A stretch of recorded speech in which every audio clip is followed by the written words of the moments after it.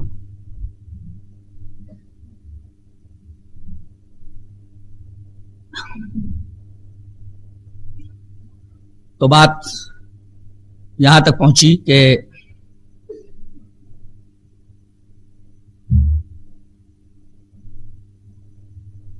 ایک ہے ذوی الفروض جن کا حصہ اللہ تبارک تعالی نے متعین کر دیا ہے، ان کے درمیان یہ وراثت تقسیم کی جائے گی، جو باقی بچے گا بقیہ لوگوں کو ملے گا۔ بقیہ لوگ کون ہیں؟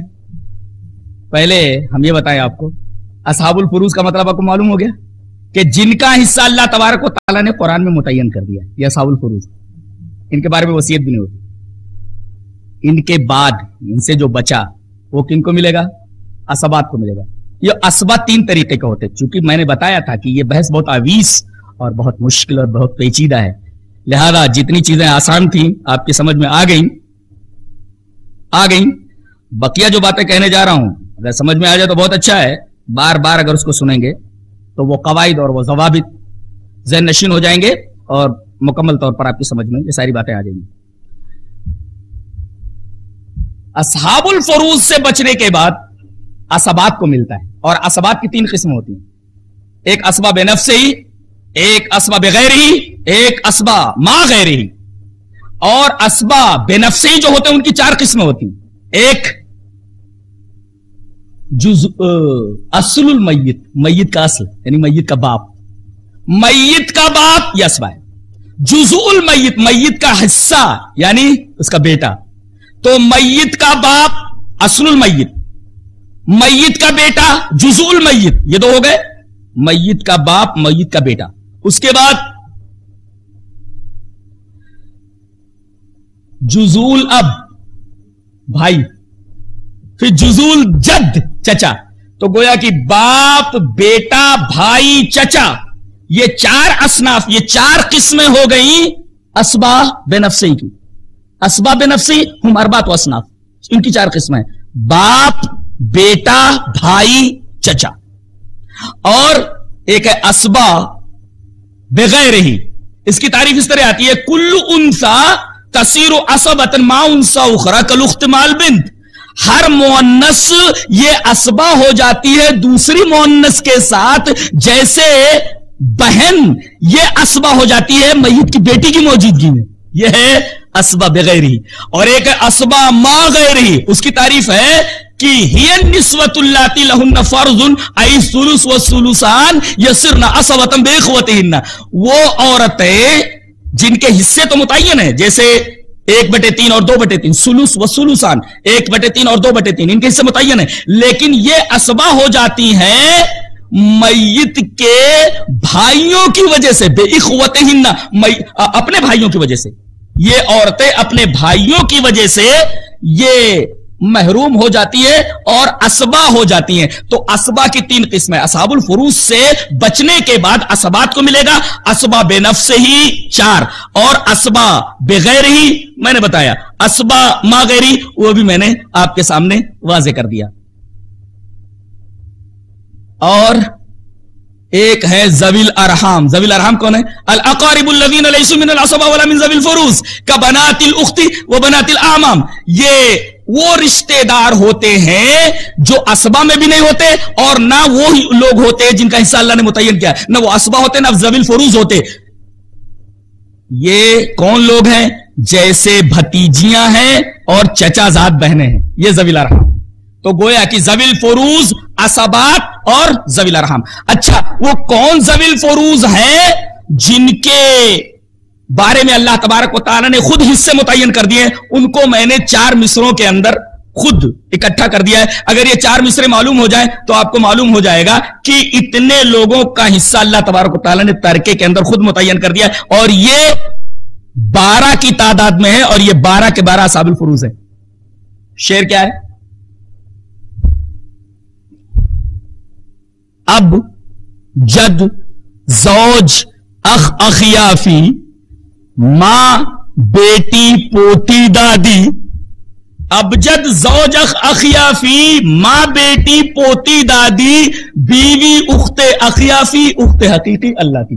یہ 12 قسمیں ہیں، انہی کے اوپر یہ وراثت تقسیم ہوتی ہے. اصحاب الفروز کل 12 ہیں جن کو میں نے ان 4 مصروں کے اندر جمع کر دیا ہے. اگر جاننا ہو تو اس طرح جان لیں، جن کا حصہ اللہ نے متعین کیا ہے، اور 12 ہیں جن کو ان 4 مصروں کے اندر میں نے جمع کیا ہے. الگ ترتیب یوں جان لیں: باپ، دادا اور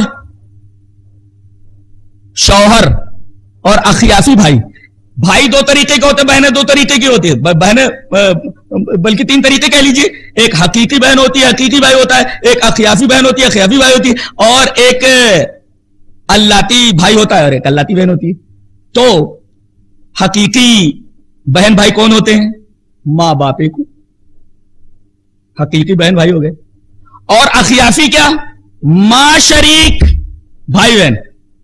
ماں شریک بھائی اخیافی بھائی، ماں شریک بہن اخیافی بہن، اور باپ شریک بھائی اللاتی بھائی، باپ شریک بہن اللاتی بہن. یہ کل 12 ہیں، اور وراثت کی تقسیم انہی 12 کے اوپر ہوگی.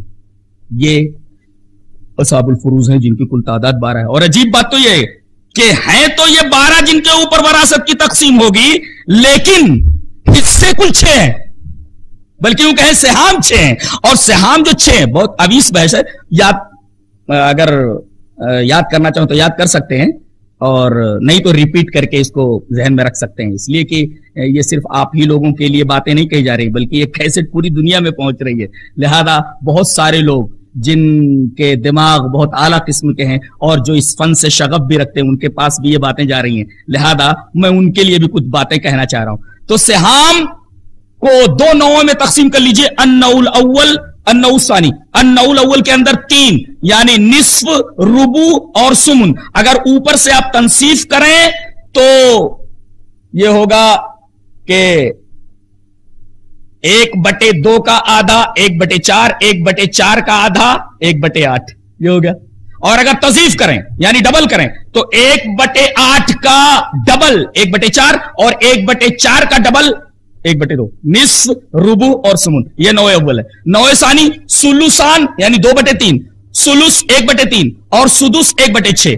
اب اگر اوپر سے تنصیف کریں تو 2/3 کا آدھا 1/3 اور 1/3 کا آدھا 1/6. اور اگر تضعیف کرنا چاہیں تو 1/6 کا ڈبل 1/3 اور 1/3 کا ڈبل 2/3. اس طریقے سے یہ نوع اول اور نوع ثانی ہے. اب مسئلہ کیسے بناتے ہیں؟ جب بنانا ہوا، جیسے ایک مسئلہ آیا کہ ایک لڑکا ہے، 2 لڑکیاں ہیں، ماں موجود ہے، بیویاں 4 ہیں، اور اس طریقے کا معاملہ. تو آپ کیسے بنائیں گے مسئلہ؟ مسئلہ اس طرح بنے گا کہ نوع اول کا پہلا یعنی نصف اگر نوع ثانی کے کل یا بعض سے ہو تو مسئلہ 6 سے بنے گا، اور نوع اول کا ربع اگر نوع ثانی کے کل یا بعض کے ساتھ ہو تو مسئلہ 12 سے بنے گا، اور نوع اول کا سمن نوع ثانی کے کل یا بعض کے ساتھ اگر ہو تو مسئلہ 24 سے بنے گا. وہ یا مسئلہ 6 سے بنے گا، 12 سے بنے گا اور 24 سے بنے گا. اور نوع اول ہی میں ایک دوسرے اگر فریکشن میں آ جائیں، بٹے میں آ جائیں، تو جس کی کسر بڑی رہے گی وہی عدد سب سے بڑی مانی جائے گی. العدد الاکبر تحت الکسری، جیسے 1/3 اور 1/2 مسئلہ 1/3 سے بنے گا، اس لیے کہ 1/3 کا نصب نما 1/2 کے نصب نما سے بڑا ہے. العدد الاکبر تحت الکسری، بڑی عدد جو کسر کے نیچے ہے. تو یہ سہام ہو گئے، اصحاب الفروز ہو گئے، عصبات ہو گئے، ذوی الارحام ہو گئے. اور یہ بھی معلوم ہو گیا کہ شوہر اگر مر جائے تو بیوی کو کتنا ملے گا؟ اگر بیٹے ہیں تو کتنا ملے گا؟ بیٹیاں اولاد ہے تو کتنا ملے گا؟ اگر اولاد نہیں ہے تو کتنا ملے گا؟ پوری کی پوری تفصیل بیان کر دی گئی. اور تفصیل بیان کرنے کے بعد اللہ تبارک و تعالی نے ایک بہت پیاری بات فرمائی، اس کے بعد ایک بہت زبردست وعید ہے. پہلے وہ پیاری بات سنیے کہ یہ جو ہم نے وراثت کی تقسیم بیان کر دی ہے، تل کا حدود اللہ، یہ اللہ کی حدیں ہیں. اللہ تل کا حدود اللہ، یہ ہماری مقرر کردہ باؤنڈریز ہیں، ان کو کوئی کراس نہیں کر سکتا، باؤنڈریز ہیں یہ.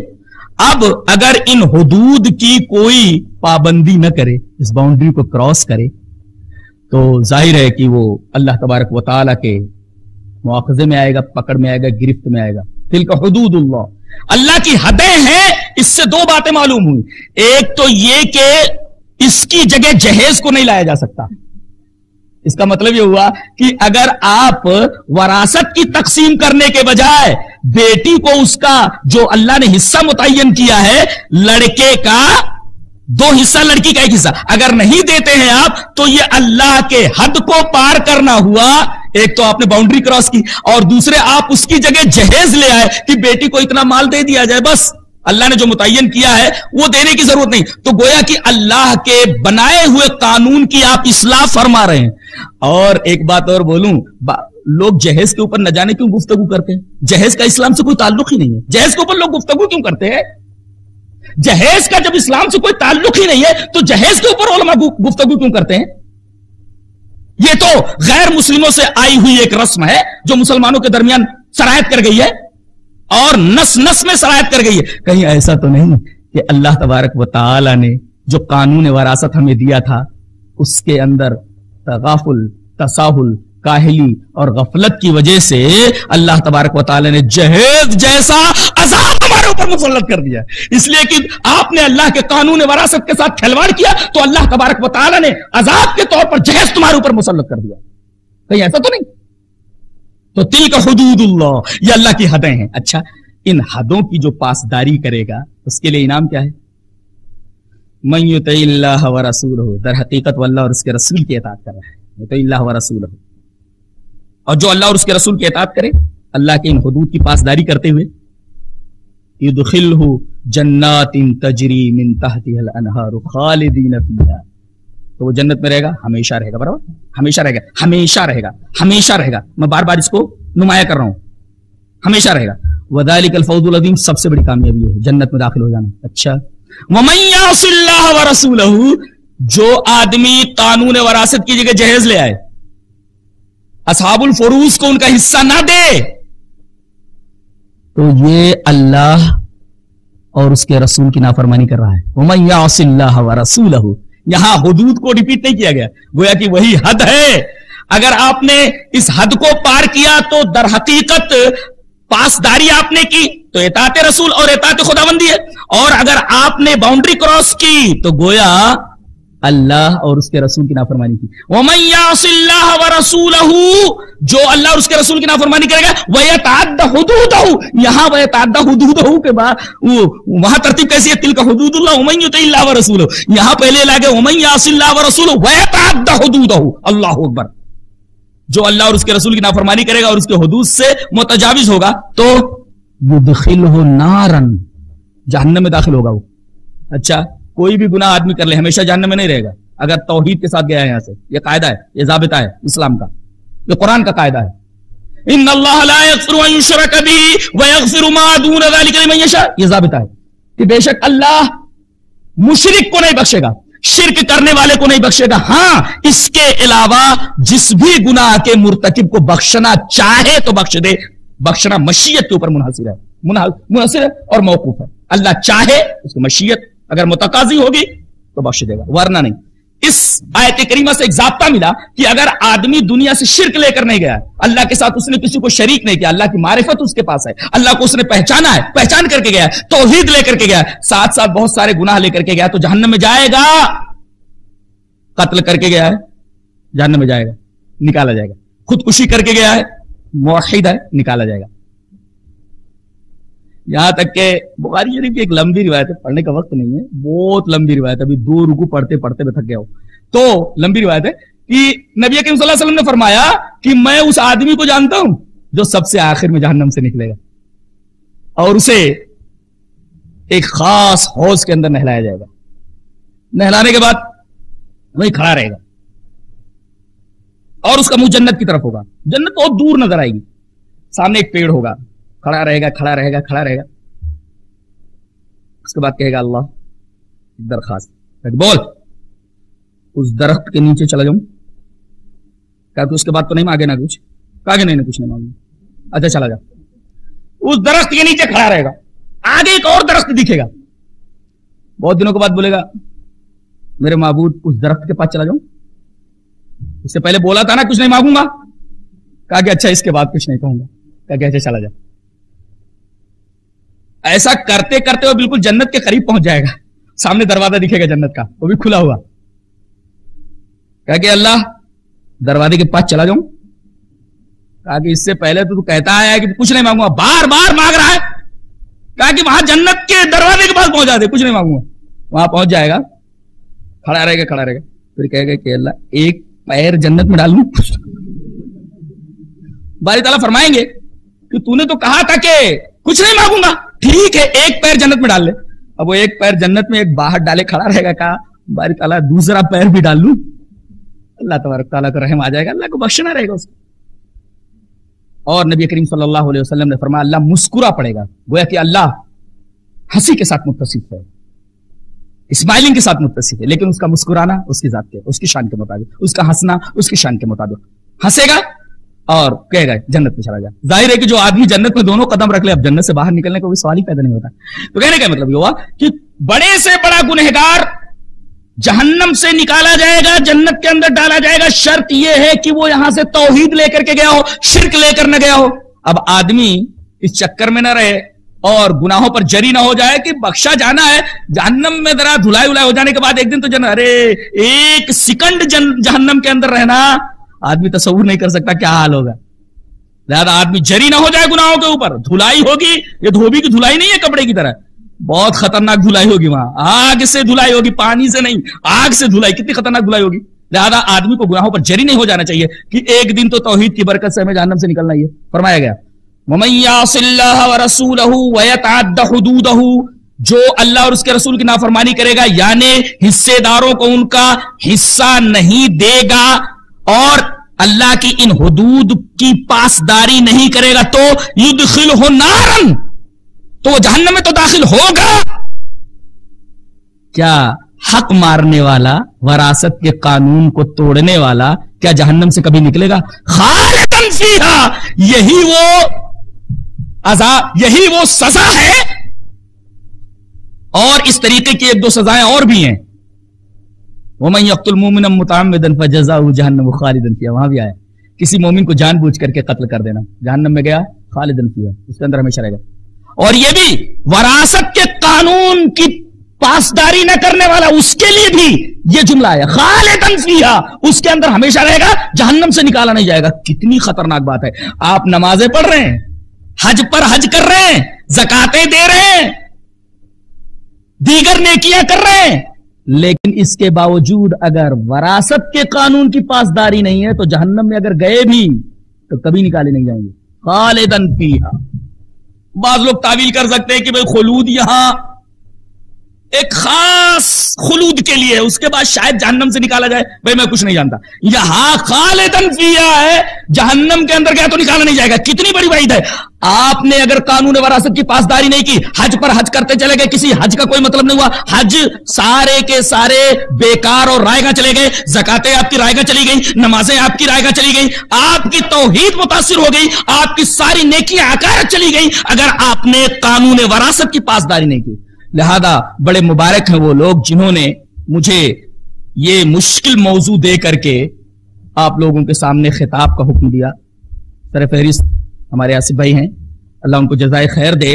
ویسے اس موضوع پر تطویل کے ساتھ, اتناب کے ساتھ اور شرح و بست کے ساتھ نہیں بیان کیا جاتا. علماء اس وجہ سے بھی کتراتے ہیں کہ یہ موضوع انتہائی پیچیدہ اور غامض ہے, انتہائی عویص ہے, انتہائی مشکل ہے, اور دوسرے یہ کہ یہ عام فہم نہیں ہے. عام طور پر لوگ اس کے ضابطوں کو کیچ نہیں کر پاتے, سمجھ نہیں پاتے. لہذا انہوں نے مجھ سے ریکویسٹ کیا ہے, درخواست کی کہ بڑی حد تک کم سے کم اس کی اہمیت تو آپ لوگوں کے سامنے واضح کر دیں.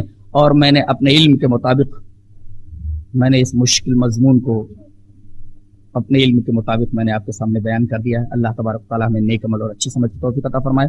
وآخر دعوانا ان الحمد للہ رب العالمین.